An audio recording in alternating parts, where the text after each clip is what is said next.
Natatakot na ako kapag hindi ko nakikita kung ano yung nasa ilalim ng dagat. Nalaglag na kasi kami dati sa kayak at hindi ko nagustuhan yung mga sumunod na nangyari. Story time. Nagbakasyon kami sa isang sikat na isla dito sa Pilipinas at nag-book kami ng tour. Sa tour na yon, merong kayak. Ako nga pala si Lester at mahilig ako mag-story time dito sa TikTok. Kung di nyo pa ako fina-follow, follow nyo na ako. Doon sa island na pinuntahan namin, hindi ganong clear yung tubig.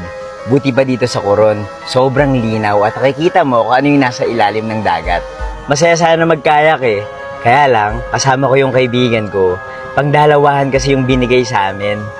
Medyo mahirap mag-balance. Parang sa relasyon. Kapag hindi nagko-cooperate yung isa at merong pabigat, uhuga at malalaglag kayong dalawa. So ganun ngayon nangyari sa amin. Na out of balance kami at nalaglag sa dagat.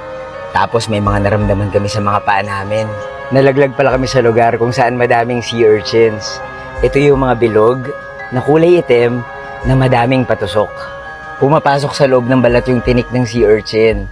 Masakit at hindi basta-basta natatanggal. Minsan pa nga dumudugo yung balat kapag pinipilit mong alisin.